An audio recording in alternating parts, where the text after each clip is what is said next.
Oh, that's great. You have a confidential on yes.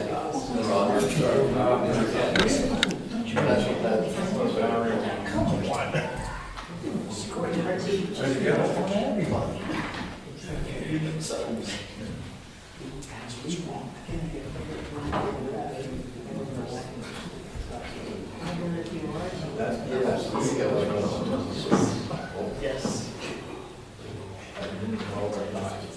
All right, good evening. All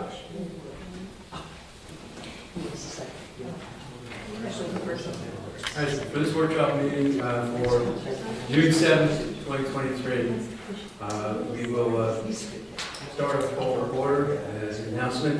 In accordance with Resolution 2-2012, to inform that Scott Steelson of Vincent Drive is recording tonight's meeting for posting on YouTube. This meeting is also available and being recorded electronically on the Zoom platform. Anyone? Karen Country Force on. Okay, good. Good evening, Karen. Good evening. All right, we started here, so open forum. So let's start off, people attending in person on the site. Any questions or comments you'd like to start with? Let's see. Okay. On this side of the room, questions, comments? Your name and address name. Yes, Valerie Schultz on 65 Caitlin Court. The last planning commission meeting I went to, it was their second meeting where they were discussing a little bit about some of the saldo changes that were presented. As far as I know, those changes that amendment has not been made available to the public. But I will say it sounds very concerning that these proposed changes sound like they are less restrictive to the developers. And I'm a little concerned as to why there were such extensive open space changes that are more permissive to the developers. And is this, to benefit D.R. Horton? I mean, quite frankly, it just seems a little suspicious. So if you guys could talk about that, that would be great. And if you could let us know, when this amendment will be made available for the residents to view. Thank you for your comment about. Any other questions or comments on the side of the room? All right.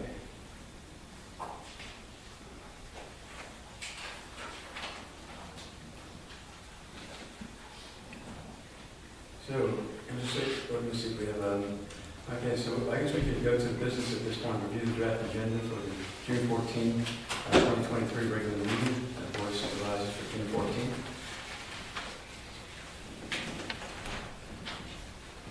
We have that, So you all have copies. As usual, I'll be happy to answer any questions you have. If you have any specific questions, if you want me to read through them, I can.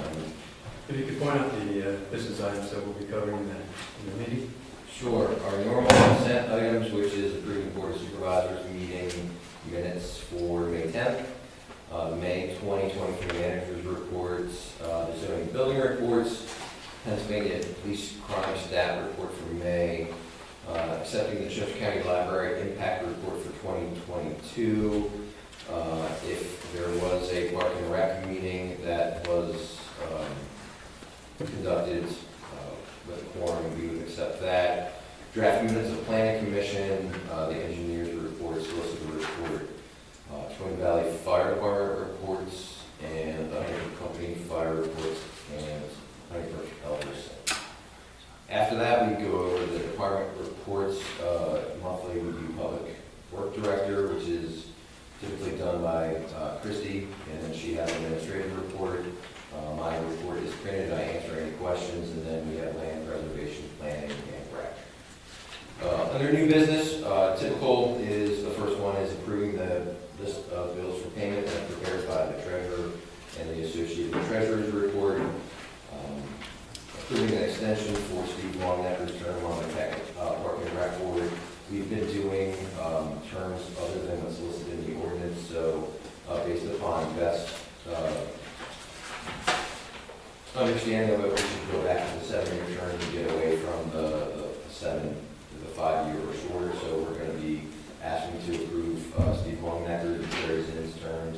to get them out to those points.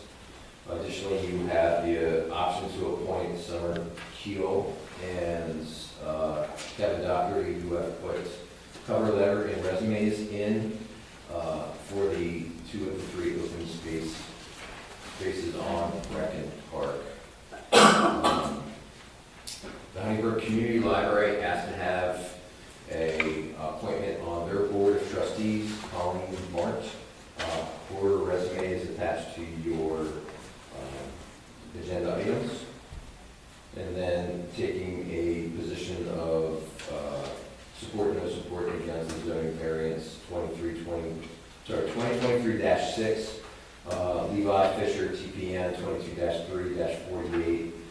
It's going to allow a kennel structure within 25 feet of rear lot, where typically 50 feet would be required. PC took a position, unanimous support for that. Another item is granting a deferral of a full development design for one of the subdivision lots. That's 2707 Cambridge Road.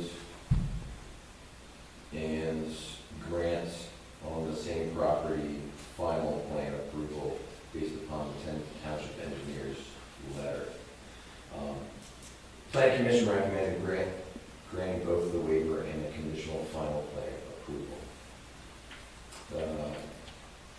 Cambridge Mennonite Church Cemetery, Mill and Meadville Roads, they're looking for a waiver to use a simplified stormwater method for impervious coverage, and also to grant conditional final approval contingent upon compliance with Technicon review letter, which is in your board packet.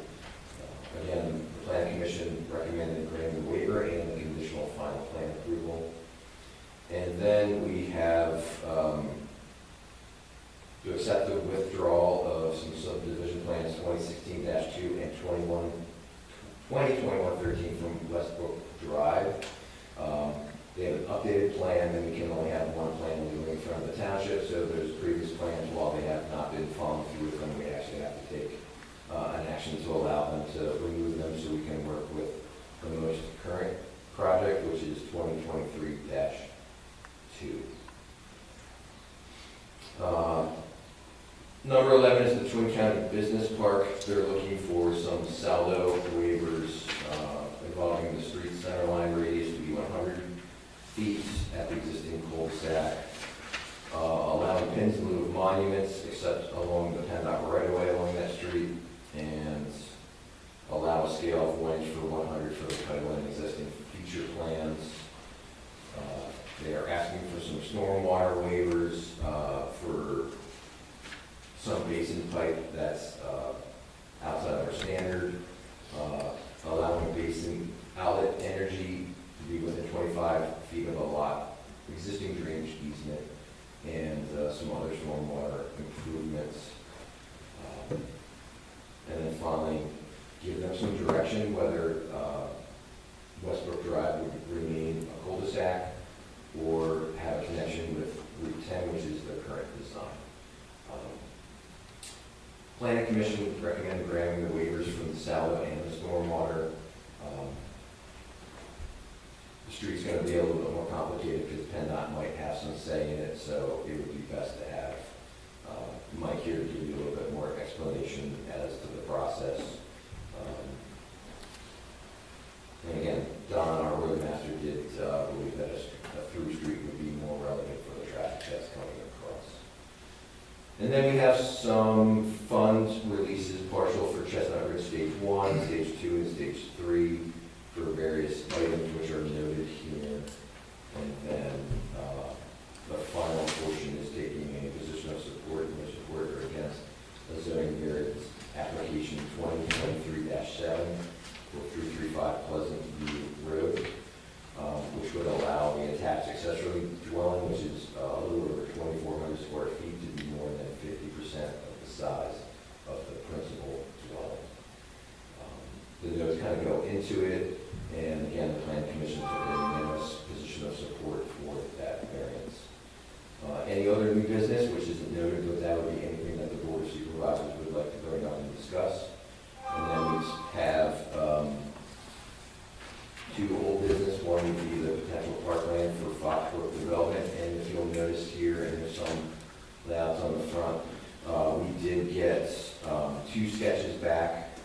from our landscape architect that just did a high-level overview. The top one, this shows a flower meadow up here, native grass, this is Cupola Road. And this goes into Foxbrook here that has a walking trail, some interpretive signs, and that would include taking ownership of their current stormwater management system. The second one, which is down here, is a similar layout, however, they used a half basketball court and have some marked shooting courts, pavement games.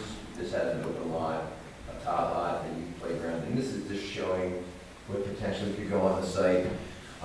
Chuck from YSM clearly said that, you know, if the board has any interest, he would recommend putting it out for public comment, public inspection.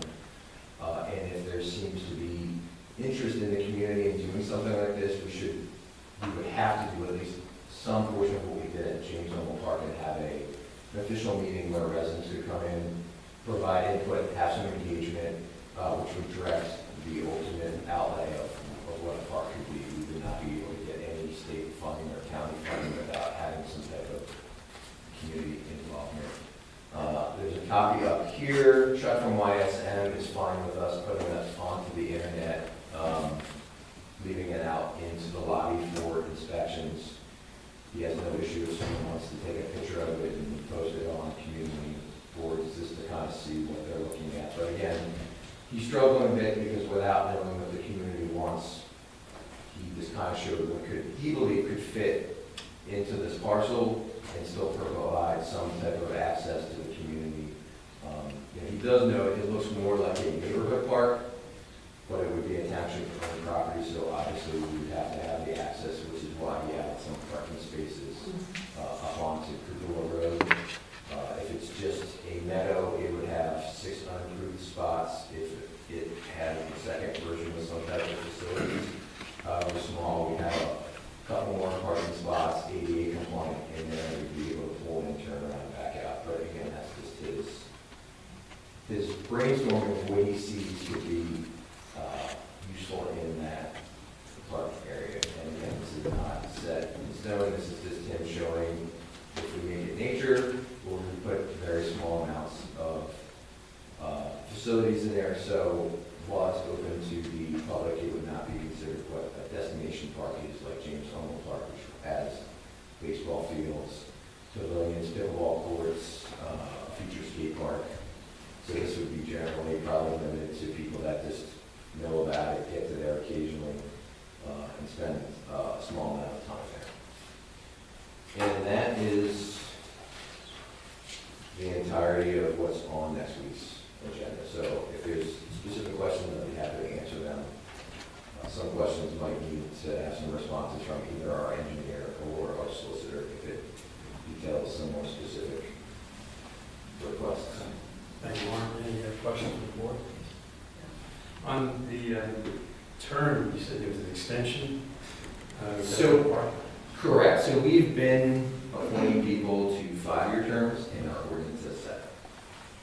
So as Beth views it, we should be following the ordinance and appointing as our ordinance. And if we can't find or people aren't willing to serve, then we should amend the ordinance to adjust the times. All right. I know that Chris Hardman at one point was looking at the resolutions we had for land preservation, I guess it was parks. So, I mean, from the get-go, when we started those parks, it was 5 years, seemed like quite a commitment from residents, but to ask for 7 years, I think that's really excessive. I completely agree. However, I wasn't the one to help, Yeah. figure out why those terms were. Obviously, we need to stagger terms. 7 years is a long time to commit to giving back to the community. I understand that. So if the board thinks that's not long, now both of the people up for their appointments have been spoken to and they've agreed to the extension. So it's not like we're just throwing it on them.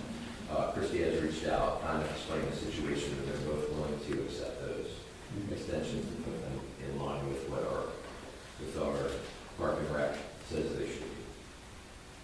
Okay, your take on that?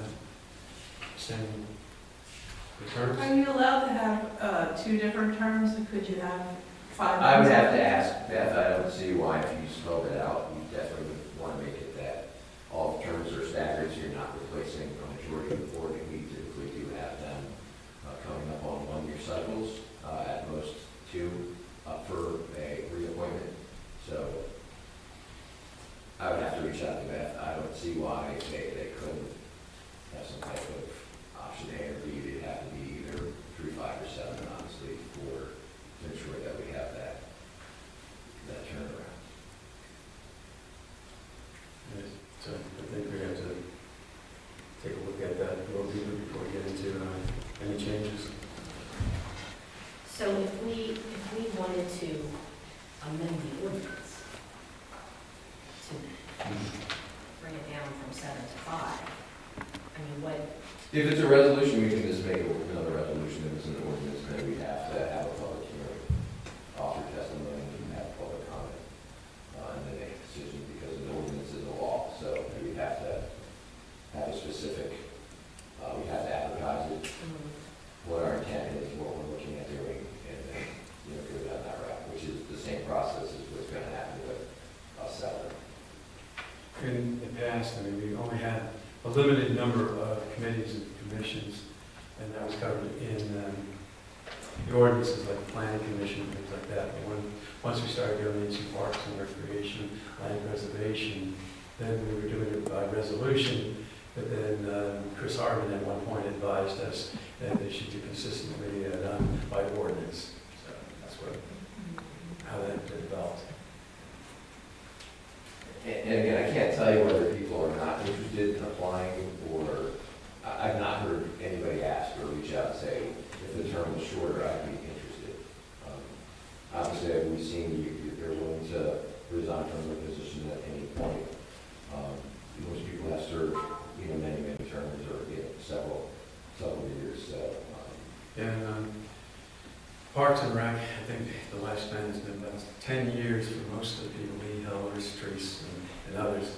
But then again, with land preservation, we have a few people who've been over at least 12 years, some as much as 14 years. So that's, then again, when you only meet 4 or 5 times a year, that's not much, but commitment there.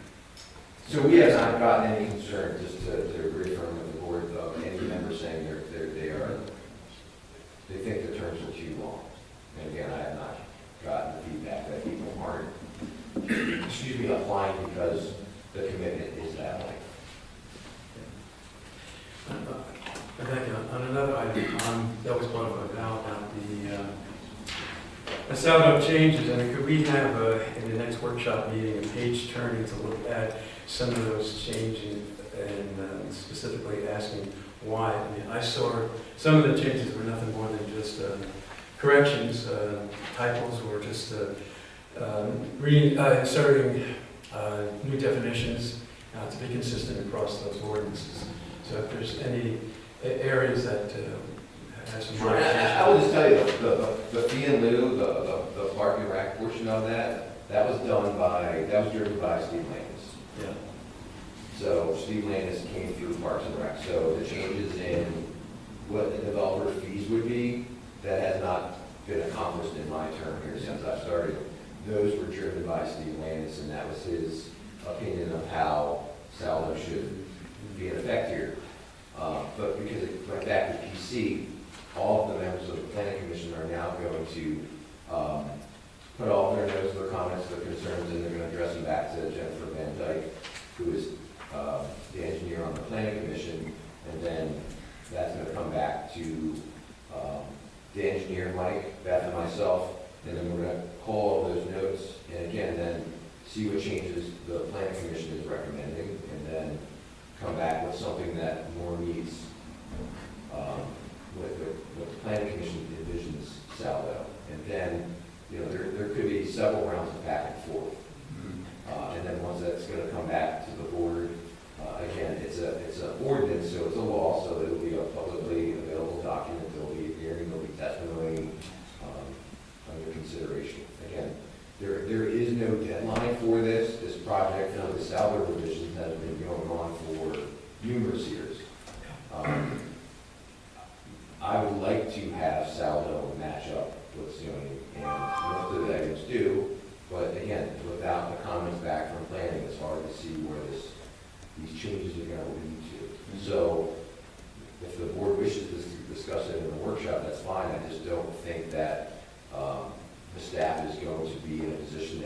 for changes back to the board, you know, next workshop. I don't know, we're gonna probably give them 30 or 60 days to get back, and then we're gonna have to see what the majority of those comments are and see how we can work the recommendations back into the salvo. So once we do that, it'll probably go back to planning for another discussion, and then once they are generally in acceptance with those, then it will come back to the board for final review, and then once the board is comfortable, then we would start the process of advertising it, having a public hearing, making that document public, seeking public comment, and then going from there, whatever we hear from there. If we're happy with the changes, we move forward with adoption. If we take public comment and the board has concerns or issues, then we go back and we continue to drill down so we make sure that salvo is exactly what we need here. Okay. All right, another item for the next meeting, the referendum that was brought up last month. Laura didn't have an opportunity for you to voice in on that, so I'd like to bring that up again, because it was one no and one yes for those two items. So we can bring that up again and get your input and a vote. Which one are you talking about? There's two. One of them was to expand the board to 3 members. Another was the clarification. We went through a few, and remind me what was that second one was on use of tax, right, for the EIT. Oh, yeah. Yeah. Right, and then as far as we had an item last fall, the EAC.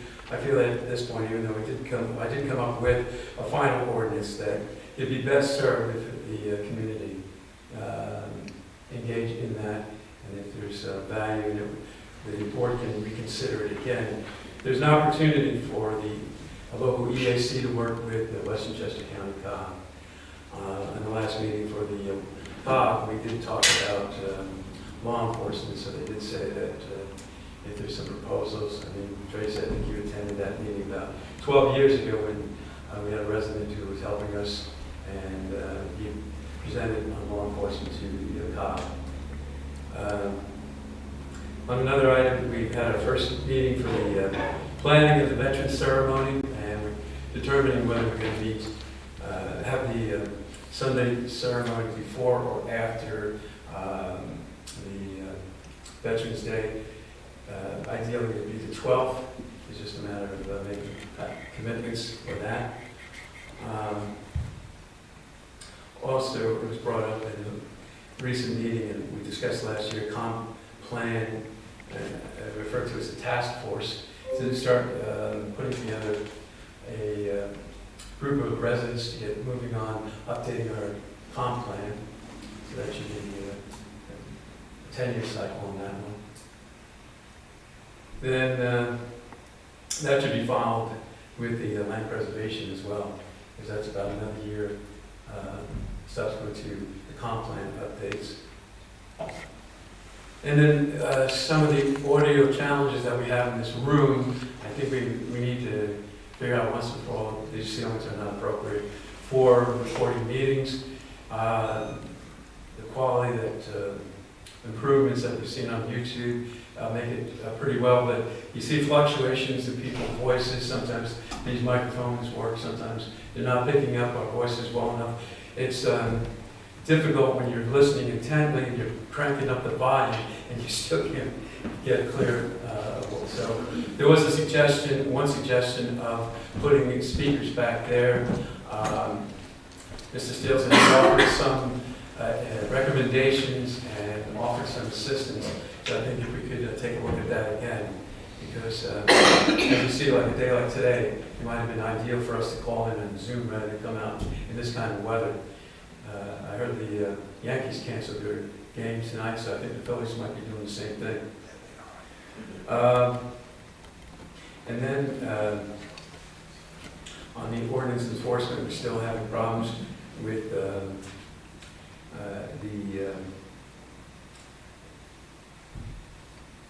what do you call it, the auto, I can't think, Helms' yard that he's violating on Sundays, that he's not abiding by, at the junkyard, I couldn't think of the junkyard, I don't know why I couldn't think of that word. All right, so then, and I did bring up in the past about vendor reviews. I've had opportunities to speak to supervisors from other municipalities, and they say, you know, every 3 to 5 years they go out and take a look at the vendors who are providing services. Sometimes they do a survey on cost of services. So that's something that we have been doing in Honeybrook Township. And all right, so going down the list. Okay, so we've had some town hall meetings, and we gathered some more thoughts out of the discussions. So the question is, are we taking any action items? We have stated up front that it's non-committal. We're not committing to anything in the meeting. It's just a public forum, an extension where we feel that it's necessary to give the residents additional time to speak. But there are some ideas that are coming up. So I wondered if we can take a review of the last two lists of items that came up, if there's anything that we want to consider.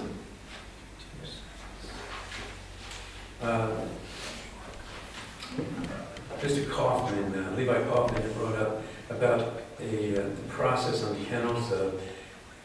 You have to get a license from the state before you apply for with the township, but then the state is also asking for commitment from the township, so there seems to be a little mixed up. Tracy, are you familiar with that? Levi's son, I think he's trying to say. Yeah. Trying to look that up in the kennel ordinances, but I don't think it's covered. So what's his, I thought they have to get the state license first. Yeah. But then when he came in here, he's going to ask for the, well, and then I think the state is saying, show us your kennel proposal or something like that. So are you familiar with that, Warren? I think Christie might be in discussion. So the state licensure is about how a kennel is run. Yeah. Right, it's not about the physical inspection. Yeah. It's about meeting the standards to be able to sell dogs in the Commonwealth. So that comes first. They don't do, they look at it from the state requirements. They don't look at the township requirements. Mm-hmm. The township requires them to get a state licensure because they can't operate here unless the state says they can. So that has to come first. Right. And then they have to come to us with that licensure. So Yeah. we've run into conditions where people don't want to go in that order, but that going out of order has obviously caused concern in the township in the past, so much that the task force had to be done in the past. So Right.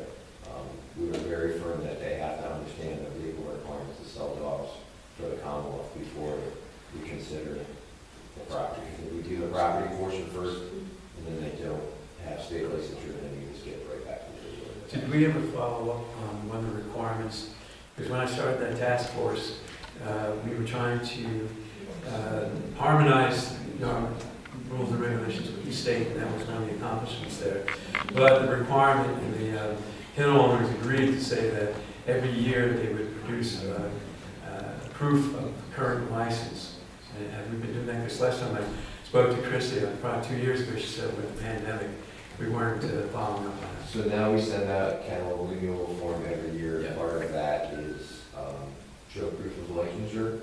Also, the Commonwealth has a website, and Christie checks almost weekly, and you can see all permits issued in the Commonwealth to sell dogs. So she checks them, and a lot of times we find violations that way where we'll see a kennel operating in the township without a kennel permit, and then we'll start sending a letter, and if they don't respond, there's a violation, and then follow through with other enforcement actions until we get them into compliance.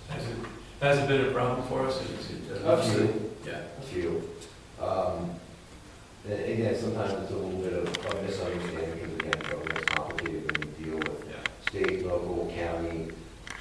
The state's viewpoint of what a kennel is different than the township's. Some kennel operations are so small it wouldn't require a township approval, but require state approval and vice versa. Some things would trip the township to say it's a kennel, but the state to say it's not. So, we could always try to follow up and ensure that our state or our township regulations kind of follow the state, but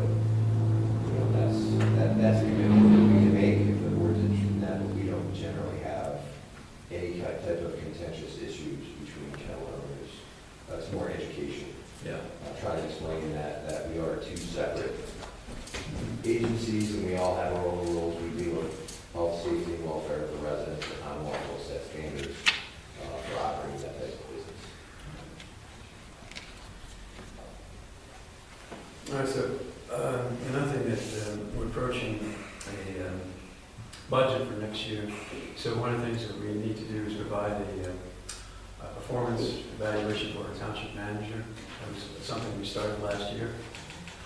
And I'd like to get some direction, sit down with Warren on some of the things we'd like to see in the 2024 budget, as well as a follow-up on before we get into that 5-year projection.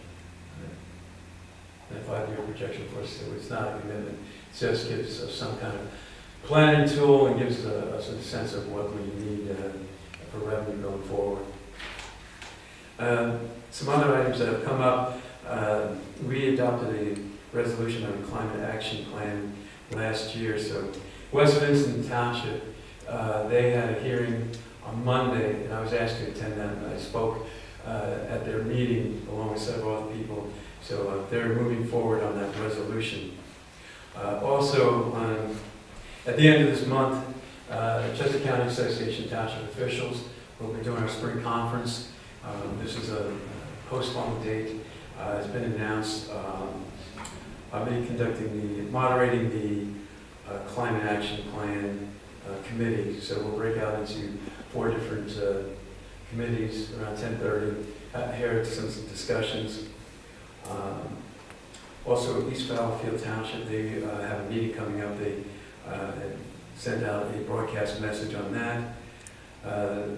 The last Wednesday of the month is the Western Chester County Council of Government, and it's open to the public. So if you're interested in attending that, Zoom is also available for you for that. We met at 5:30 this month at the Chester County Emergency Training Center, and they gave us a tour. It was a very interesting opportunity. So we've been rotating the venue, so at some point they may ask us to host here at Huntingburg Township. We did that a few years ago. And we should be hearing from the Pennsylvania Council of Governments. We reformed that, starting on the executive board of that. We just set a new tax filing for it, and it's currently we have about 80 members across the state, but it's going to be growing into a very helpful and useful organization to help on a lot of the regional issues that we're dealing with. So Western Chester County COG is looking forward to that assistance. So those are some of the things. And then we did announce last month that as far as an internship program for Huntingburg Township, it looks like we're not going forward at the moment on that. And those are some of the things that I had to cover. The one thing that I did hear when Warren was going through the business for next week, when it came to discussing what the community needs. And I think we've been hearing that a lot lately. So the town hall meetings have been a step in that direction. We did hold a community relations task force a few years ago, where we pretty much left a group of residents to sit down and hash out some of their concerns. If we have the town hall meetings and they're accomplishing and satisfying some of the needs for the residents, or if they need an opportunity to sit down and hash out some of these things to make some recommendations, I think anything that would help us reconnect with our community would be helpful going forward, especially some of these major projects that are coming up. Okay.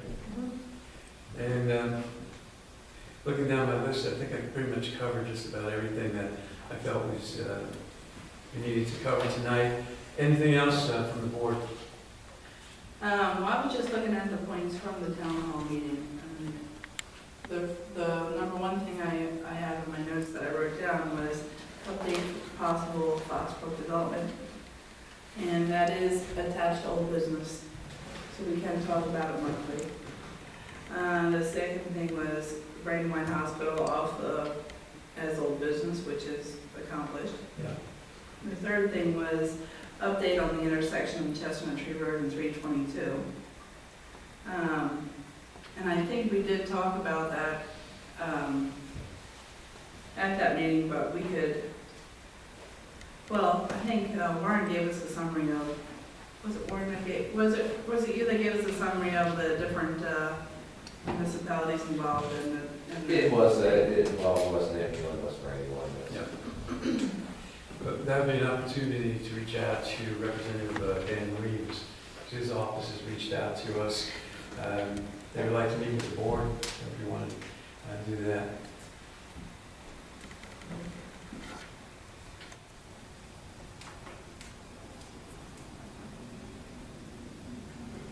There was a task force done through the COG, Route 322, and that was looking at our future needs involving 5 municipalities.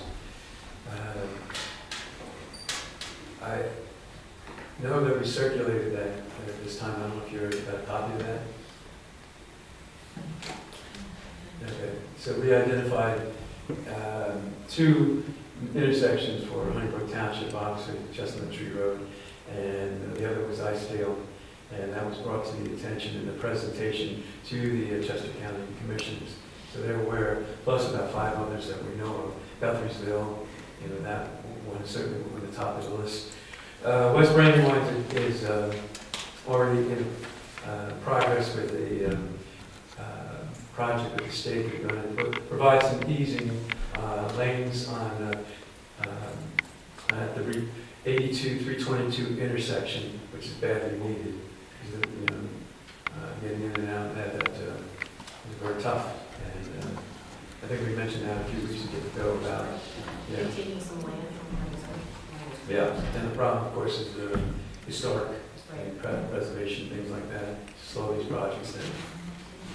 And then, of course, we have the additional developments coming through all the way down to Callan Township just before you get to bypass 30. So if anybody's been driving 322 lately, you know what it's like. Make sure you give yourself another 5-10 minutes, maybe even 15 minutes on 322 lately. You expect to make it down to the bypass. Okay.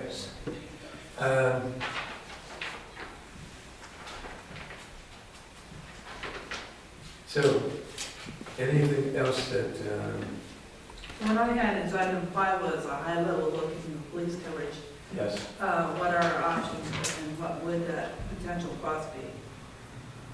Is that something that you could sort of just give us a high level explanation of? Yeah, I can give you some highlights right now. Obviously, state police coverage, currently the state does not charge municipalities for any type of police service. Contracting 2 police officers on per shift, 24 hours, 365, you're looking probably 1.8 million to about 2.2 million. If you regionalize, it depends on how many municipalities going together. On the low end, you're probably looking at 2.2 up to 3. And then if you have to build a new facility, obviously that would be a cost share onto that. Finally, if you would start a police department back in Honeybrook Township, you'd have to find land on campus.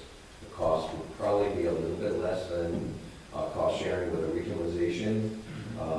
But at that point, you would probably have to find 5 to 10 acres because it would make sense at that point just to make a new campus for the municipality and move all the services under one central location. That would probably end up taking someone's property. You'd probably be looking at least $10 million in the bonds.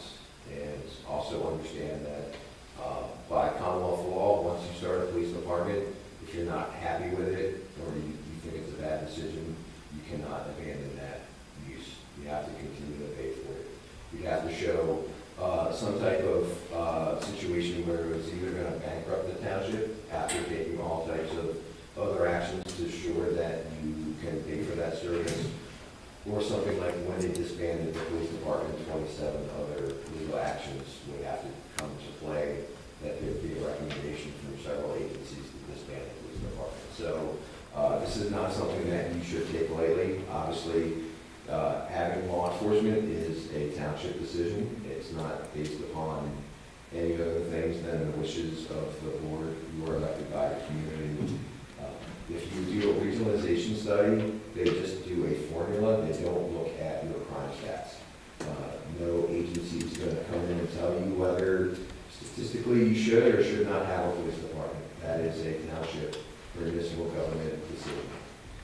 But just understand that if the township elects to go down that path, you are going to be committed to that, and that there's associated costs.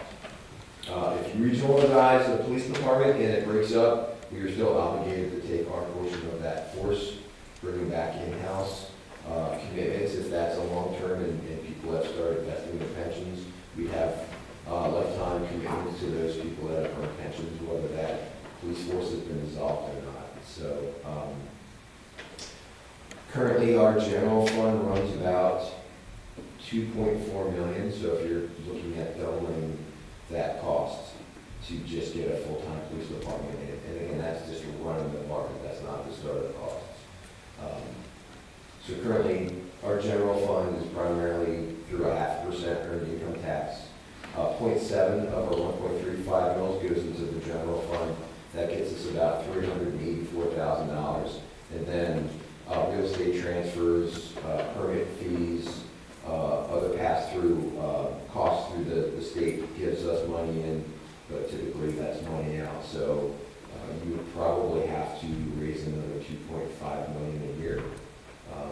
And so you're probably looking at a several mil increase. And if the township's considering that, you can only raise so many mils per year to have to give you that number. So if you needed to get to, say, 4, 5, or 6 mils, you'd have to start preparing tax increases well before you even start going down that path. You'd have to decide how your police department wants to be laid out, if it's regional, what that looks like, who's going to be on that board, what type of input you have.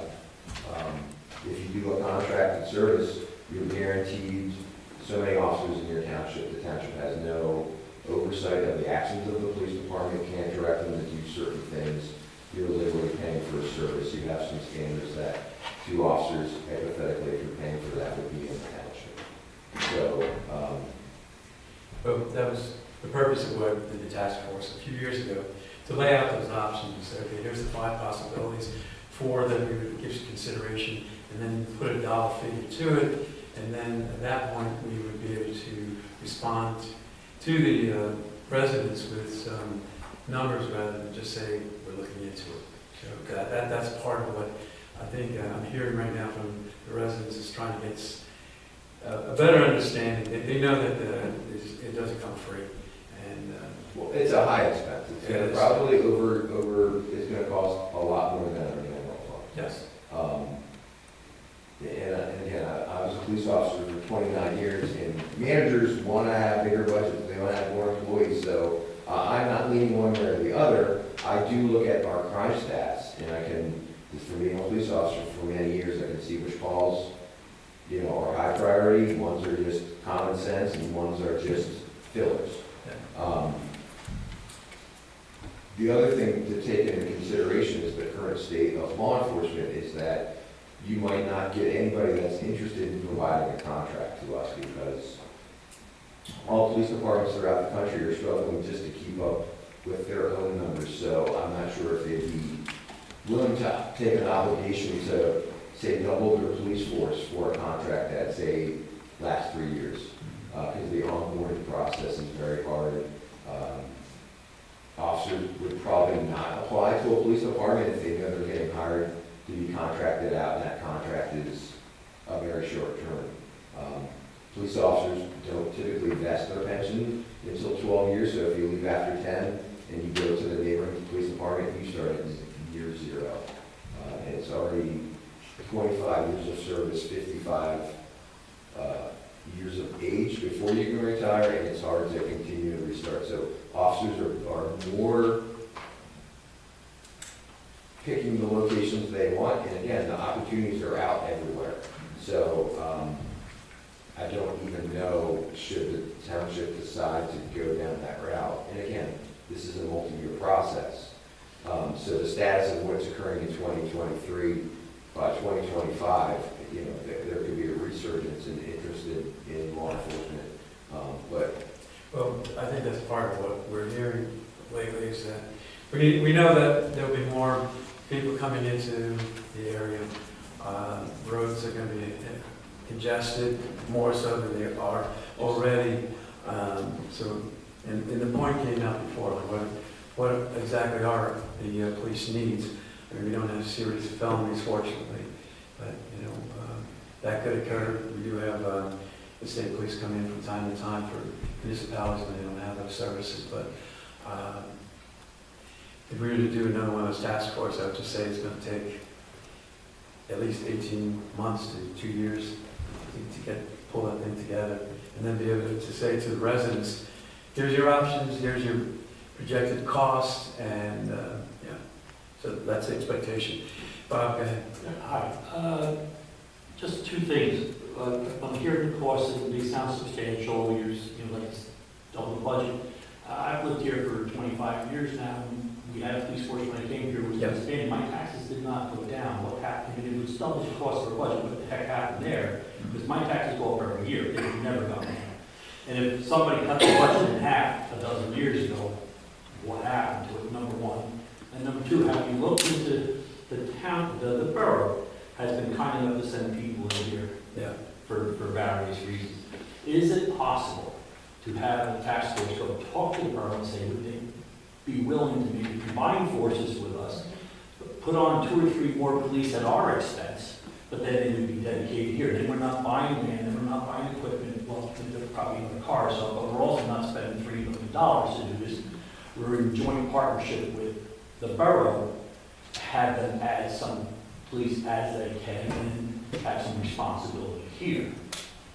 Well, It's just an idea. Well, there have been discussions, and Jeannie Genzano, she's the liaison for law enforcement for the borough. So she's the one that, you know, we've had some discussions with. West Brandywine put together a study for us a few years ago. Again, it's outdated, but, you know, they showed an interest. They sat down with us in the task force. I've heard through several officers saying that other municipalities would have an interest in sitting down and talking with us, and I think that would be helpful to get a sense of, you know, if there was more than 2, maybe even 3 or 4 municipalities, and truly have a Western Chester County Regional Police Department. It's just taking that first step and getting it going. My comment about taxes. Yes, I remember that because I think what we did is it states stable, and by stable, the police department was disbanded, taxes remained the same, but there was no tax increase for a few years. Wouldn't it have been gone down what the expense this It year? should have gone down. Logically, it should have gone down. When something's gonna cost $2.5–3 million a year, if you remove it, obviously you're saving $2.5–3 million a year, what happened to that? And there was they did come up with a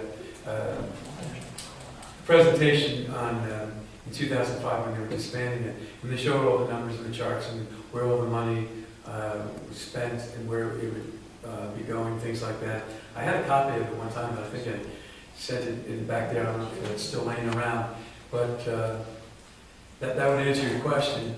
But going forward, I mean, that's the whole thing. It's just a matter of the board making a commitment to say, over the next 6 months, we would like to reach out to a few municipalities, and then in 2024, then start hashing it out on a monthly basis with 2 or 3 municipalities that have shown a serious intention of going forward. Yes. I believe, if I remember right, the last supervisors meeting, I don't think you guys came to a decision about the midget racetrack and whether or not that was going to be maintained as part of the DR Horton open space. So I don't know if you guys are going to plan on talking about that. I think we said that we haven't made a commitment that we want it. It's contingent upon how that whole thing plays out.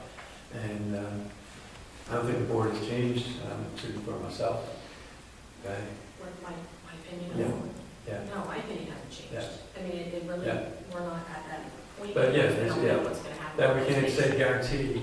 They So I won't think be Beck back. was asking for a commitment, whether or not that. Yeah. All right. Yes, Karen? As I was driving in, you guys were talking about, let me see here, about like term, being on the board of supervisors for whatever, how many years. That's the term, not the board, committee, Oh, okay. committee assignments, yeah. Now, does the board have like, you can only, be on the board for 8 years? Is there anything like, We like they always- have with the president, you got your 8 years? It's just a, when a person comes up for a renewal, the board looks at it and said, we get feedback like from Gary on the planning commission, he'll say, I like what the person did the last 4 years, I keep them on the board, board commission, so that's usually how it works. We try to get feedback from the members of the committee, get their feedback as well as what we've observed, and I don't think we've really turned anybody down for when they get reappointed. I can remember. So they can be on the board of supervisors for 20 years? No, board of supervisors. Board of supervisors, you have to be elected. Committee people, Oh, okay. committee people are appointed by the board of supervisors. Okay. Okay, thank you. Just a little, now, I'm sorry, one more thing. As far as Technicon, they destroyed the trees on that path, okay, down by the Fox Brook. Nice, healthy, mature trees. As far as I know, they didn't go and clean up anything. And are they going to replant the trees they destroyed? That hasn't been brought to my attention. Mark, have you heard anything on that? A tree was destroyed?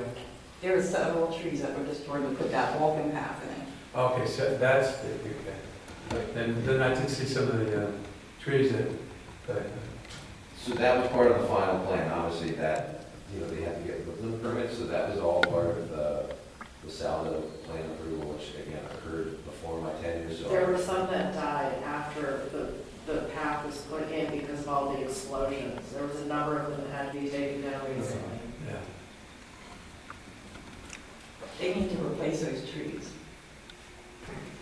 So why are we going to allow Chestnut Ridge to give them their money without them taking responsibility for what they did? All right. Now go through the process of this. I Before know. we, yeah, okay. I'm glad you brought that to our attention, thank you. All right. I can say that as part of Saldo, you have to buy trees off a list of trees that's published by the township. Yeah. And if you have a native tree, it might have to go because of replacement of something. Mhm. Excuse me. John, I'm sorry. one more Go ahead. question. You brought up a whole one, you list things, so just one thing. Adam, we were talking about the designs there that are up there. Someone mentioned, it was either you or it was one mentioned, that we put it out for community input. What would that entail? Yeah. And who are we asking? I know. When you say that the person's designing, providing these suggestions here, was looking for community input. And I said I've heard that a few times, what the community wants. So I'm saying that, are we giving that input in the town hall meetings? Is that sufficient? Or do we need to get another community? Because you've already received the Foxborough input, Yeah. And so what else would we be looking for? It would be community input, because it's a township park that's open to the public. so when it comes up for a vote, you have to weigh in on the community input. So this is whether the board is interested in pursuing this. If they are interested in pursuing this, then you would go down that path of public involvement.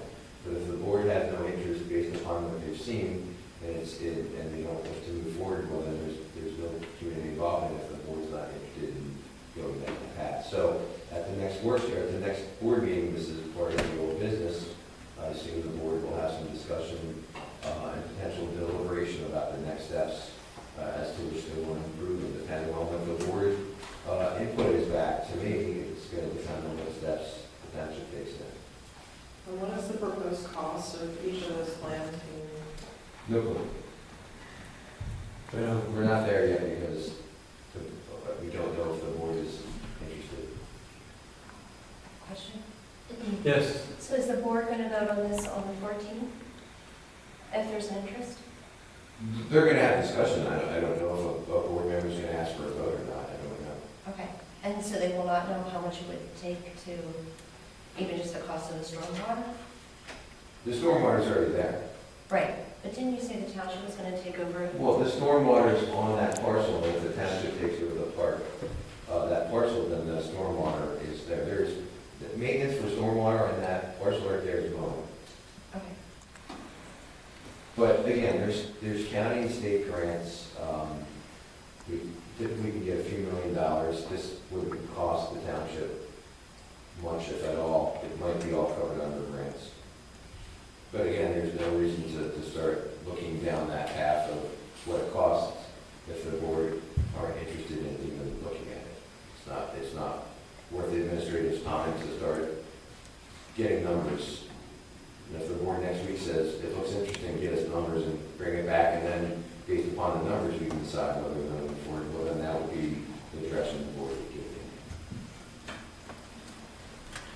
and Joseph. Oh, yeah, I was just gonna circle back to the police question. In terms of the state police coverage, what, do we have a relationship with, is it Emeryville? Yeah, and like, do they patrol for us currently, or what are we getting from them now in terms of coverage?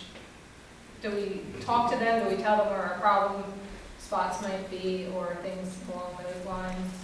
So they patrol as they see need. They base it upon calls for service. Their patrol officers are broken down within the Emeryville district, so you'll often see them around. The word patrol is really kind of hard to narrow down what that is. There's just so many nuances within policing that I see them all the time in the township. I see them at the racetrack. I see them sitting across the street. They're in our parking lot. A lot of times I see them coming up and down Supplee several times a week. So I don't regularly meet with the bear commander, but if there's concern, the bear commander, I would have no doubt that he would attend a public meeting, potentially come to a town hall. He might be able to bring some of his troopers to address the concerns.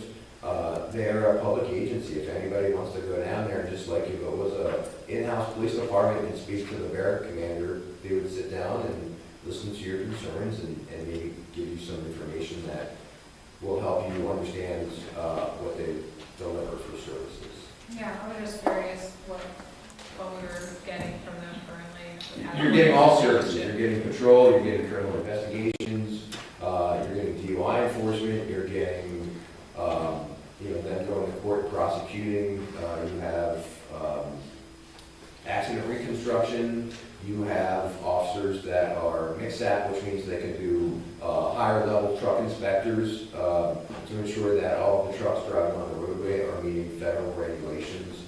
So they have a vast amount of abilities. They run our labs that we send our blood and evidence collection to, so the state police are the primary lab that all municipalities through the Commonwealth use to provide those services. They have helicopters, search and rescues, boats, they have airplanes, essentially any service that you would need would be conducted by them. So we get all that free right now. At no cost to the township, And correct? say somebody lived on, or there was an area in the township where I know a lot of residents complain about cars speed. Like, if somebody wanted, like, hey, can we get a patrol car to sit? Like, I know where I live, we have a stop sign where people just right through. You know, I mean, like, they don't even stop, you And know the what I reality mean? though Like, is every road is like that. You know, as a police officer for 29 years, every single road has traffic, everyone runs stop signs, everyone runs traffic lights, and I don't have an answer whether you made a request if the state police would come out and do some type of speed enforcement. Their ability to actually issue speeding citations is actually better than a municipal police department. In the Commonwealth of Pennsylvania, the state police can use laser and radar. They can issue a citation for speeding if you do over 6 miles an hour. Since municipalities cannot use that type of machines, we have to use a glorified stopwatch or some laser machine. We have to by law keep you 10 miles an hour over a posted speed limit before we can write you a traffic citation for speeding.